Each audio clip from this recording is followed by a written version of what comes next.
membahas bab 5 tentang ila di sini ya.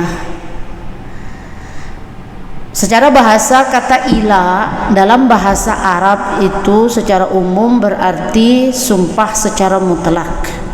Yang jelas kata ila ini maknanya adalah secara bahasa ila ini bermakna bersumpah untuk mengerjakan sesuatu atau meninggalkan. Artinya secara bahasa itu sumpah secara mutlak lah ila itu. Kalau kita lihat secara istilah ya dalam ilmu fikihnya, makna ila banyak diungkapkan oleh para ulama dengan redaksi yang berbeda-beda. Ya, kalau kita lihat dari jumhur ulama di sini menyebutkan definisi ila itu ayyahlifa zauju billahi ta'ala. Artinya itu sumpah seorang suami ya, sumpah suami ya dengan menggunakan nama Allah ya. Au bisifatin, atau salah satu dari sifat Allah itu sendiri ya, min sifatil lati yuhlafu biha alla yakraba zaujatu arba'ata ashhurin au aksara ya. Artinya bersumpah seorang suami dengan menggunakan nama Allah atau salah satu dari sifat Allah itu sendiri untuk tidak mendekati istrinya selama 4 bulan atau lebih. Misalnya suami berkata kepada istrinya, demi Allah, itu kan sumpah tuh, aku tidak akan mendekati dirimu selama 4 bulan atau 6 bulan. Atau suami juga bisa berkata dengan demi Allah, aku tidak akan mendekatimu untuk selama-lamanya atau seumur hidupku. Nah, itu menurut jumhur ulama ya, pengertian secara istilahnya itulah ila itu ya. Dalam hal ini yang menjadi titik tekan adalah sumpah dengan menggunakan nama Allah, sehingga apabila lafaz ila atau tekad untuk tidak mendekati istri tadi, atau dia bersumpah secara mutlak tadi untuk tidak mendekati istrinya ya, tentu ya kalau tidak disertai penyebutan sumpah nama Allah ya, maka menurut para ulama hal itu bukan ila ya. Maka kata Rasulullah SAW di situ, man kana halifan falyahlif billahi aw liyasmut. Artinya kalau ada seorang suami yang bersumpah selain nama Allah ya, maka itu bukan ila namanya.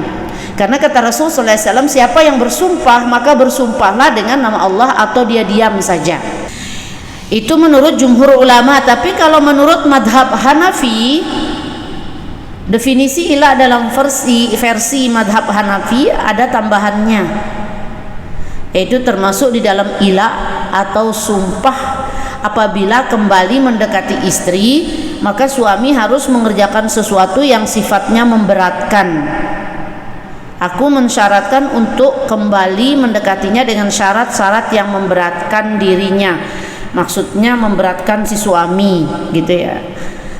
Contoh ya, mensyaratkan kembali dengan syarat yang memberatkan, misalnya ketika suami berkata kepada istrinya, bila aku mendekatimu lagi maka aku wajib berpuasa sebulan atau memberi makan 10 orang miskin.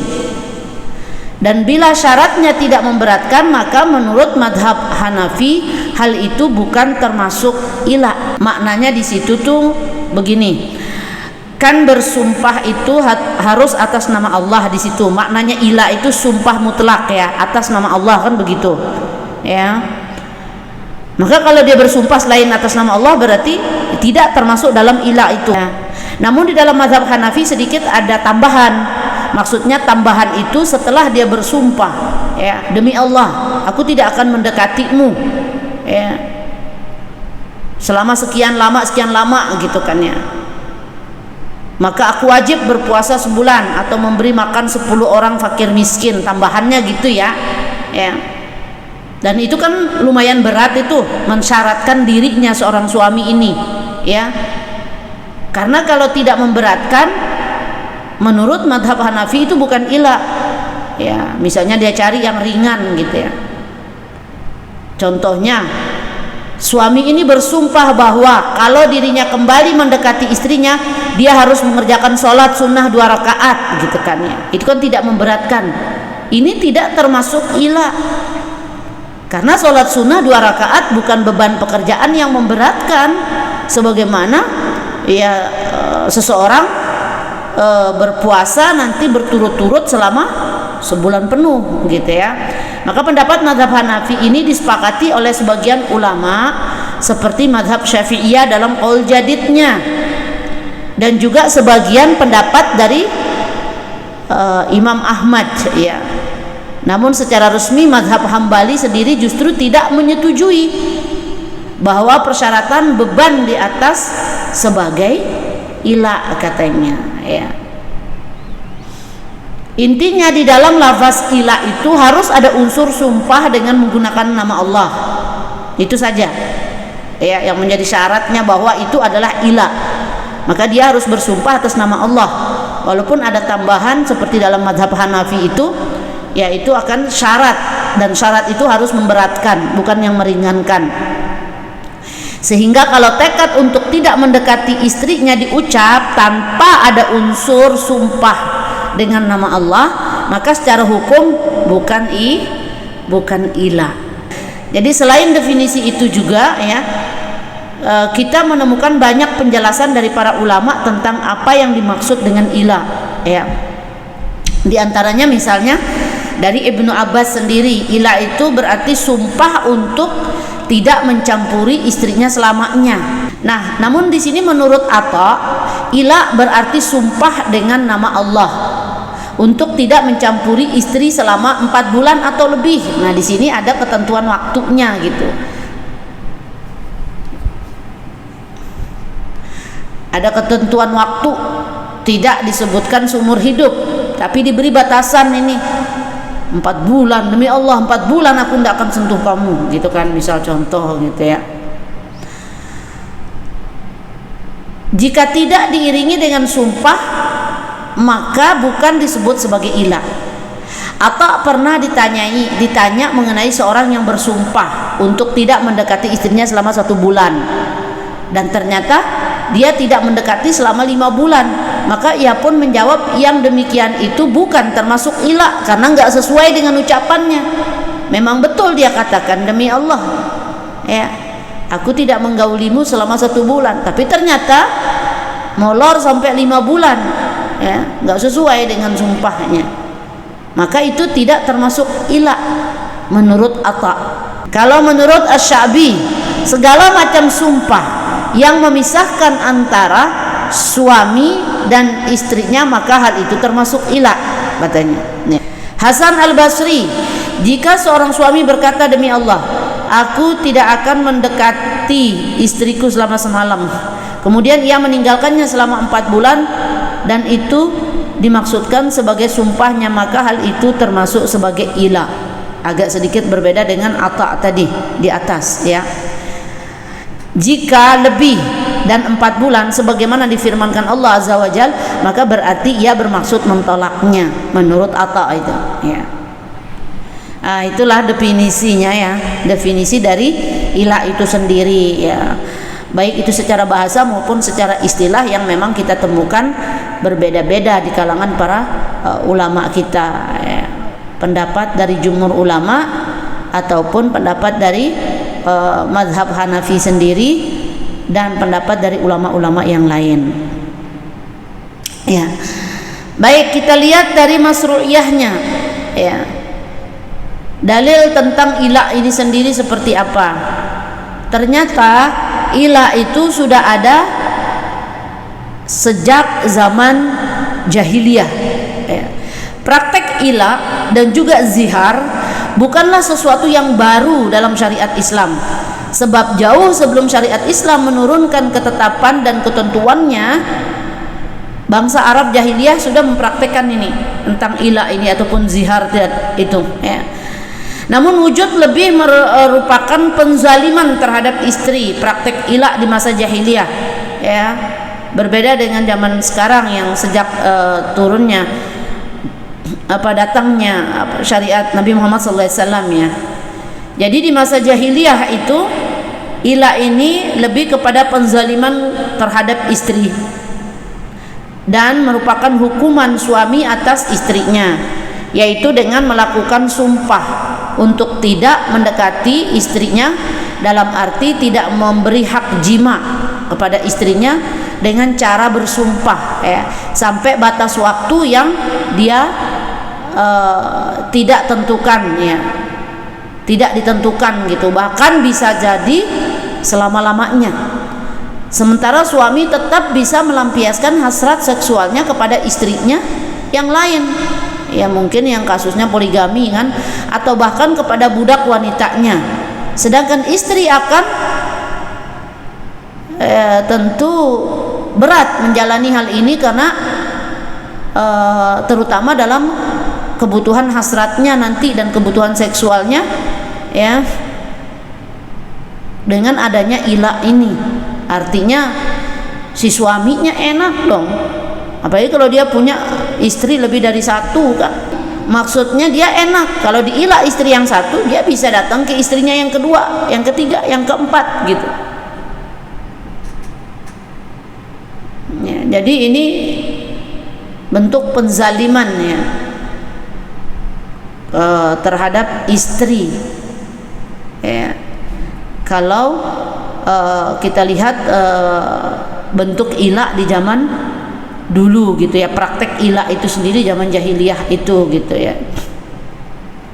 Nah, kalau kita lihat yang kedua itu penetapan ila di masa tasyri', masa di mana tasyri' Islam, ya, Allah Subhanahu wa taala berkehendak untuk menghilangkan penderitaan para istri dari ila cara jahiliyah, ya.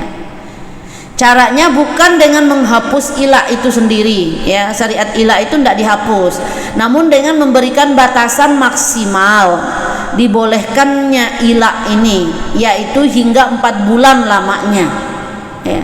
Masru'iyahnya dalam pembatasan ila ini kemudian turun di dalam Al-Quran, ya, Suratul Baqarah 226 dan 227. Jadi penetapan ila di masa tasyri' itu, ya, bukan dihapusnya ila tetapi diberi batasan, ya, ketika terjadi ila itu sendiri sesuai dengan dalilnya dalam Suratul Baqarah ayat 226 tadi sampai 227, yakni kepada orang-orang yang mengila istrinya diberi tangguhan sampai 4 bulan lamanya. Kemudian kalau mereka pengen kembali ke istrinya, maka sesungguhnya Allah Maha Pengampun lagi Maha Penyayang. Dan jika mereka berazam, berketetapan hati, maksudnya, ya, berazam itu untuk talak, maka sesungguhnya Allah Maha Mendengar lagi Maha Mengetahui. Nah, Allah Subhanahu wa taala bermaksud menghapus hukum yang berlaku pada kebiasaan orang-orang jahiliyah, ya, di mana seorang suami bersumpah untuk tidak mencampuri istrinya selama 1 atau 2 tahun bahkan lebih. Kemudian Allah Subhanahu wa taala menjadikan 4 bulan saja, ya. Maksudnya waktu 4 bulan yang ditetapkan Allah Subhanahu wa taala dijadikan sebagai masa untuk merenung, islah diri atau mempertimbangkan pilihannya, ya. Pertama, bisa dengan cara dia batalkan sumpahnya, ya. Suami boleh membatalkan sumpahnya sehingga tidak terjadi ila. Namun konsekuensinya, ya, suami wajib membayar denda kafarah atas sumpah yang dilanggar tadi, ya, seperti dengan dalam pendapat madhab Hanafi tadi, dia harus ada kafarah di situ. Rumah tangga tetap utuh dan seolah-olah tidak pernah terjadi apapun. Syarat pembatalan itu sebelum 4 bulan terhitung sejak dikeluarkan ila itu atau sejak diucapkan sumpah tadi. Kalau lewat 4 bulan, ya, maka kesempatannya hilang, ya, dan tetap terjadi ila di situ, ya. Jadi dia harus memilih di antara dua itu. Yang pertama tadi dia batalkan sumpah, atau yang kedua tidak membatalkan sumpah. Ini pilihan kedua ini ketika suami bersumpah untuk tidak menyetubuhi istrinya dan tidak juga membatalkan sumpah hingga lewat 4 bulan, ya, maka dia tetap statusnya ila lagi di situ, ya. Jadi yang harus difahami itu, ya. Poin yang kedua itu ada istilah penetapan, ya, ila di masa tasri, ya. Kalau di masa jahiliyah dulu ila itu tidak ada ketetapan berapa lama, bahkan bisa selamanya dia, bahkan cuma 1 bulan kadang-kadang. Nah, maka penetapan ila di masa tasri ini ditetapkannya 4 bulan sesuai dengan dalil suratul Baqarah itu, ya. Nah, waktu 4 bulan yang Allah Subhanahu wa taala tetapkan itu dijadikan sebagai patokan masa untuk islah diri, ya, sebagai suami, ya. Apakah dia akan melanjutkan sumpahnya itu, ilahnya itu, atau dia membatalkan? Kalau dia akan membatalkan, maka dia batalkan sebelum lewat dari 4 bulan terhitung sejak terjadi ilah, gitu ya. Baik, kita lihat rukunnya ilah ini sendiri bagaimana. Sekilas juga memang kayak sama gitu, tapi sebenarnya beda antara ilah dengan zihar ini. Kalau ilah ini jelas-jelas, ya, di situ adalah sumpah mutlak yang diberikan kepada seorang istri dari suami, ya, dengan menggunakan lafaz Allah, gitu kan, ya, untuk tidak menggauli istrinya, mungkin karena sebab apa gitu kan, bisa saja karena berantem atau apa gitu kan, ya, terus dia sakit hati ini istrinya, suaminya, atau mungkin si istrinya melakukan pengkhianatan gitu, tapi dia nggak dicerai gitu kan ada mungkin, ya, kasus-kasus gitu, nggak mau dicerai istrinya gitu, tetapi dia diilah gitu modelnya, ya, disumpahi, dilaknat, ya. Kalau laknat itu beda lagi, itu nanti urusannya li'an. Makanya ilah, li'an sama zihar ini kadang-kadang, ya, kita sulit membedakan gitu, ya. Kalau secara sekilas tuh macam kayak sama aja rupanya sebenarnya, ya, kalau sekilas gitu, ya. Tapi kalau kita betul-betul masuk ke definisinya baik secara bahasa maupun istilahnya, ya, jelas berbeda gitu, ya, seperti itu. Tapi kalau misalnya kita bicara sekilas gitu, ya, nah, mungkin seorang istri ini dia marah, dia kesel, dia, ya, mungkin karena dapati istrinya, ya, seperti yang saya katakan tadi, mungkin dia berkhianat gitu kan, ya, tapi si suami ini tidak mau menceraikan istrinya. Nah, kan kalau cerai itu kan tuntas itu urusannya, kalau cerai kan, ya, kalau cepat rujuk, iya, kalau cerainya cerai satu gitu, ya, mungkin dia adalah tipe suami yang agak-agak pelin-pelan mungkin kan.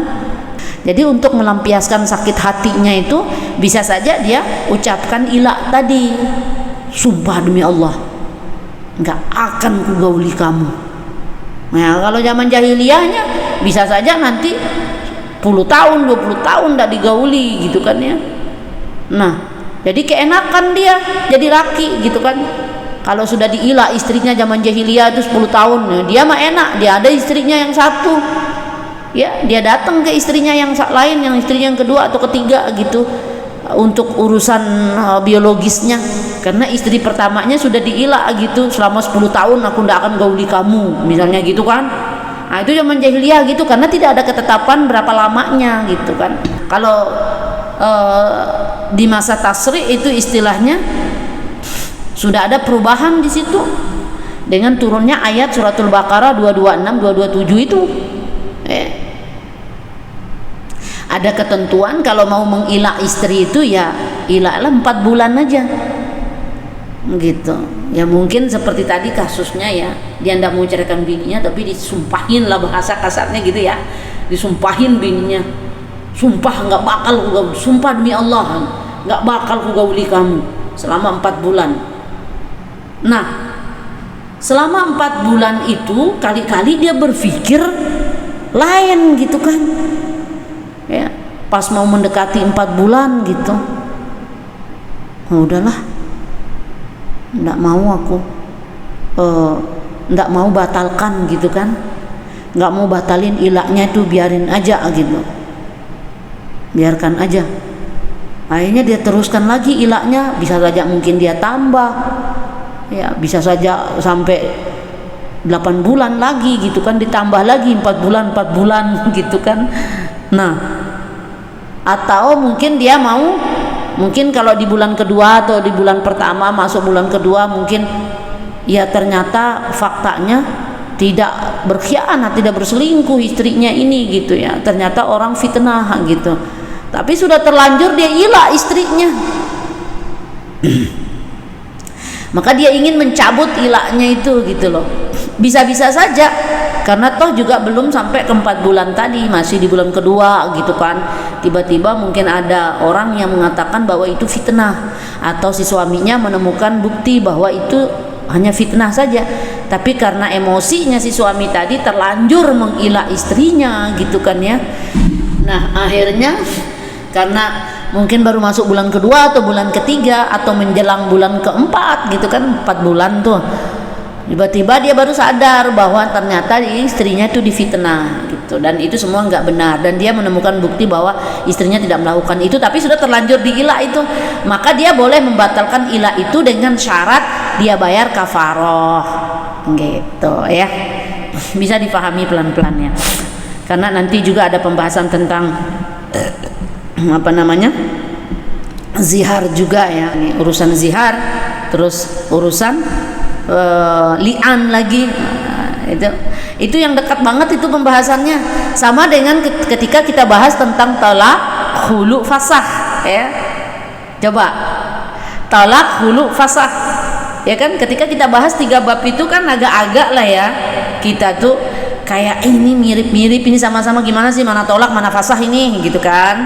Nah sama ketika kita bahas tentang ilah, li'an dan zihar itu sendiri mirip-mirip dengan zihar, mirip-mirip dengan li'an juga.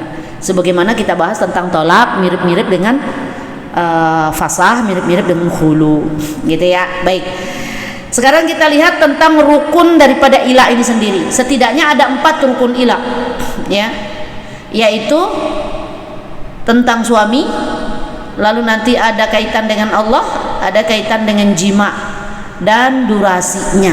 Jadi 4 itu. Bila salah satu dari 4 tadi itu tidak terwujud, maka belum bisa disebut ilah ya. Rukun yang pertama itu suami ya. Rukun yang pertama ini adalah al-halif namanya, yaitu orang yang bersumpah. Tentu dalam hal ini adalah suami ya. Nah, jadi bukan istri atau bukan orang tua atau bukan anak gitu, ini suami di sini, karena yang menjadi al-halif itu adalah suami, karena dia yang menjadi sumber ilahnya itu nanti, yang mengilah gitu kan, mengilah istrinya itu adalah suami ya. Maka kehadiran suami atau suami, keberadaan suami ini ya sebagai rukun di dalam ilah itu sendiri. Yang kedua tentang Allah ya, atau disebut dengan al-mahluf bihi ya. Seseorang itu bersumpah mesti dengan nama Allah ya. Nah ketika suami ini bersumpah demi Allah, nah udah masuk ke rukun kedua itu. Pertama suami, kedua rukunnya adalah al-mahluf bihi ya. Artinya ya, nama yang disebut oleh seseorang yang bersumpah. Dalam hal ini tentu tidak lain adalah Allah Subhanahu wa taala. Maksudnya terjadinya ilah itu harus dengan bersumpah atas nama Allah ya. Kalau dia cuman bilang ya dia nggak akan menggauli istrinya gitu, tidak membawa nama Allah, ya statusnya lagi tentu lagi-lagi bukan ilah ya, hanya ya sumpah biasa saja, entah sumpah apa namanya ya, karena di situ rukunnya tidak terpenuhi, tidak ada penyebutan demi Allah ya. Nah tentu yang ketiga itu nanti ada unsur di situ yang terkait dengan jima. Maka ini rukun ketiga ini adalah al-mahluf alaihi, atau perbuatan yang ditinggalkan dengan cara bersumpah meninggalkannya. Nah, jadi dalam hal itu yang dia ucapkan bersumpah untuk meninggalkan itu apa? Artinya meninggalkan jima. Maknanya tidak melakukan jima istrinya. Artinya tidak menyetubuhi istrinya di situ. Ya. Karena itu masuk rukun. Ya. Seorang suami bersumpah atas nama Allah, kan? Di situ al-mahluf alaihinya apa? Ya, bersumpah atas nama Allah untuk tidak menjima istrinya. Ya. Dan tentu nanti masuk ke rukun keempat yang akan menjadi rukunnya itu adalah masanya, waktunya atau durasinya. Ya, disebut dengan al-muddah, yang maknanya adalah durasi atau tenggang waktu. Jadi menurut jumhur ulama, suami ini bersumpah untuk tidak menyetubuhi istrinya di atas 4 bulan. Ya, sedangkan menurut madhab Hanafi maksudnya bersumpah untuk tidak menyetubuhi istrinya sekurang-kurang 4 bulan. Lalu di sini bedanya apa? Bedanya bila durasi tidak menyetubuhi istrinya ini selama 4 bulan pas, belum termasuk ila menurut jumhur ulama, ya, tetapi sudah dianggap sebagai ila menurut madhab Hanafi. Ya, ini masalah durasi, ya. Nah, maka rukun-rukun dalam ila ini mesti terpenuhi. Kalau tidak terpenuhi rukun yang 4 tadi, maka bukan ila namanya. Ternyata di sini ada syaratnya ila itu apa? Agar disebut itu adalah bentuk ila yang dilakukan seorang suami kepada istrinya, maka syaratnya harus terpenuhi. Ya. Syarat yang pertama lebih kurang di sini sama dengan rukunnya ada 4, ya. Ila ini, ya, rukunnya ada 4, syaratnya juga ada 4, ya. Yang pertama, dia syaratnya bersumpah dengan nama Allah. Itu syarat pertama dari ila ini sendiri. Harus berbentuk sumpah dan menggunakan nama Allah, atau dengan menyebutkan sifat-sifat dan asma Allah, ya. Kalau suami tidak sampai bersumpah dan hanya bilang tidak akan menyetubuhi istrinya, maka enggak termasuk ila. Aku enggak akan setubuhi kamu selamanya. Nah, itu bukan termasuk ila itu, karena dia harus bersumpah, harus lengkap, ya. Syarat yang kedua, mesti lebih dari 4 bulan. Kalau kita lihat dari pendapat jumhur ulama, kan, kalau madhab Hanafi sendiri yang 4 bulan itu juga kalau dipasin gitu ya sudah termasuk ila kalau dalam madhab Hanafi. Tapi dalam jumhur ulama, pendapat jumhur ulama itu, ya, lebih daripada 4 bulan, ya, karena itu minimal durasi tidak menyetubuhi istri, ya, dalam sumpahnya itu, dalam ilaknya itu, ya, seperti yang termaktub di dalam suratul Baqarah ayat 226 dan 227 tadi di awal, ya. Lalu syarat yang ketiga, sumpah yang dikatakan itu mesti tujuannya untuk meninggalkan atau tidak melakukan suatu perbuatan. Perbuatan apa di situ? Yakni jima. Berarti dalam sumpahnya itu dia akan bersumpah bahwa tidak menjima istrinya, ya, bukan bersumpah tidak aku mencium kamu, tidak aku memeluk kamu, tidak. Tapi di situ memang tekstualnya tidaklah disebut ila kecuali sumpah untuk tidak menyetubuhi istrinya. Dan yang dimaksud dengan bersetubuh dalam hal ini adalah masuknya kemaluan suami ke dalam kemaluan istri. Nah, itu jima. Maka kalau suami hanya bersumpah untuk tidak menyetubuhi, bersumpah untuk tidak menyetubuhi dari dubur misalnya, ya bukan termasuk ila itu. Syarat ila yang terakhir adalah istri. tidaklah disebut ila kecuali diarahkan kepada istri yang sah oleh pihak suami. Maka dalam hal ini memang posisinya mirip dengan talak, ya, yang hanya bisa jatuh bila dilakukan oleh seorang suami kepada istri yang sah, ya. Sedangkan ila dilakukan kepada wanita yang belum sempat menjadi istrinya, yaitu mungkin masih baru jadi calon istri, tentu tidak terkena dampak ila di situ karena dia belum jadi istri sahnya. Namun bila seorang istri dicerai suaminya dalam masa iddah lalu bersumpah untuk tidak menyetubuhinya, maka jatuh ila juga di situ atas istrinya, karena di situ istrinya masih dalam masa iddah.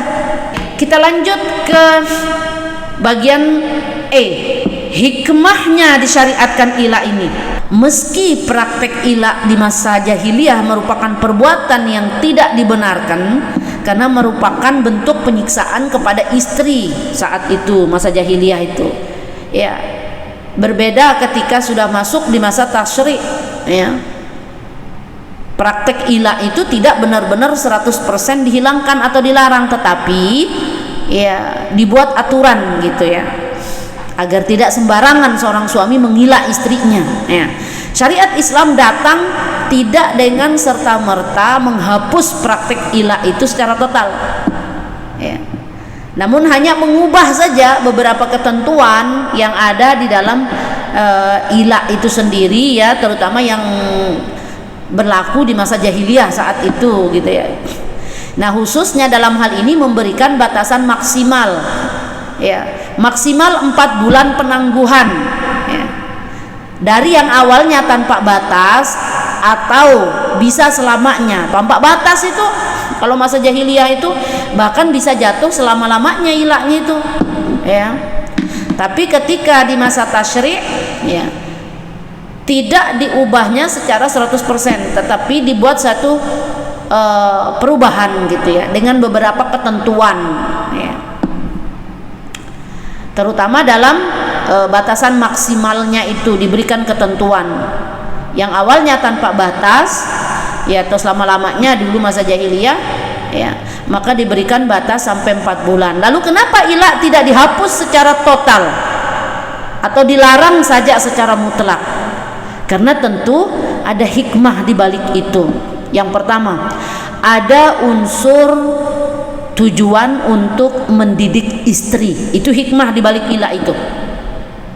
Para ulama memandang bahwa di balik adanya unsur penyiksaan dalam ila di masa jahiliyah, ternyata ada juga unsur positifnya yang bisa diambil manfaatnya, yaitu dengan kadar tertentu, ya, bisa menjadi salah satu unsur, ya, pendidikan buat istri, ya. Dengan menjatuhkan ila kepada istri, maka istri yang bandel, ya, bisa dikenakan hukuman, ya, macam istri yang nusus lah gitu, ya, yaitu dengan hukuman tidak diberikannya hak nafkah, jima juga, ya, kepada si istri tadi, ya. Dan itu maksimalnya ditentukan durasi waktu 4 bulan, ya. Namun menghukum istri yang bersalah dengan cara ila ini harus disesuaikan dengan kondisi dan keadaan masing-masing rumah tangga, ya. Sehingga belum tentu cocok juga bila dilakukan pada sembarangan kondisi dan keadaan.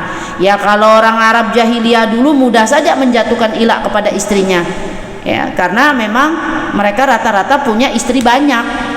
Dulu tuh masa jahiliyah itu istri 10, 20, 30, 100, ya.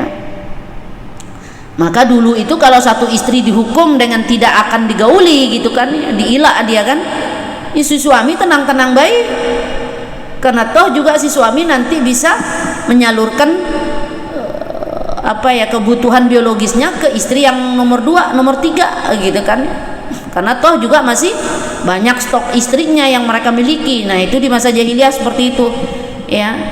Selain juga di masa itu masih ada budak-budak wanita yang halal disetubuhi, tidak seperti sekarang istri atu-atunya, terus diila gitu.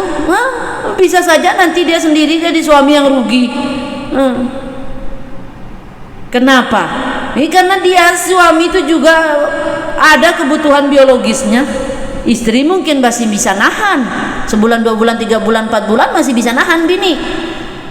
Antu laki sebulan aja udah pening pala dia. Ayo.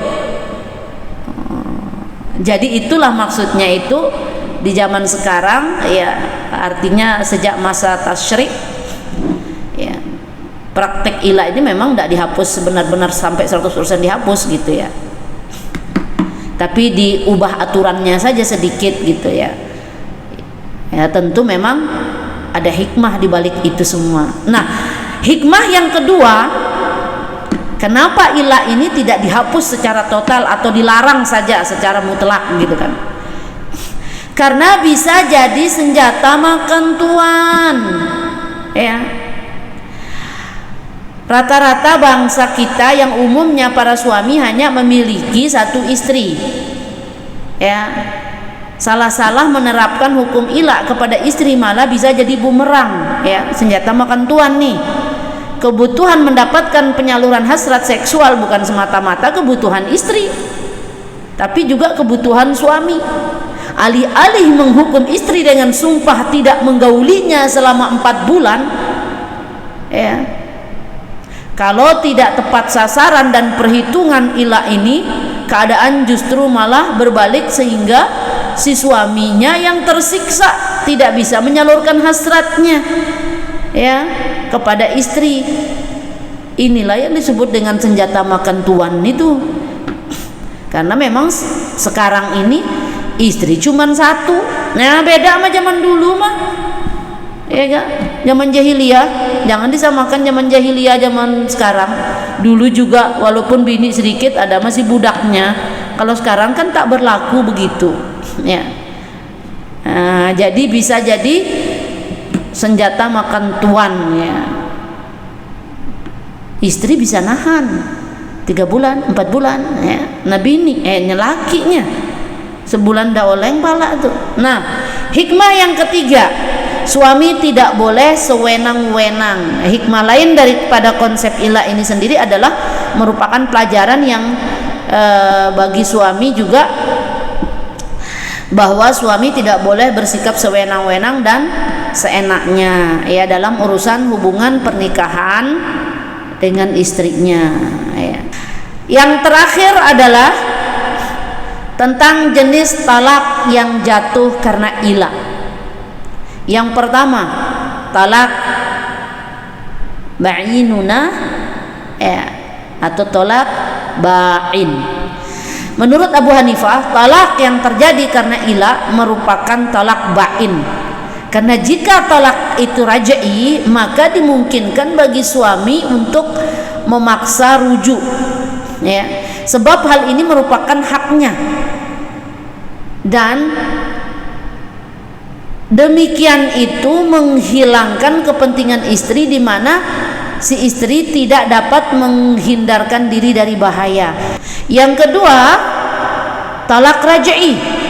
Imam Malik, Imam Syafi'i, Sa'id bin Musayyab dan Abu Bakar bin Abdurrahman mengatakan bahwa ila itu merupakan talak raj'i karena tidak ada dalil yang menunjukkan bahwa ila itu talak ba'in.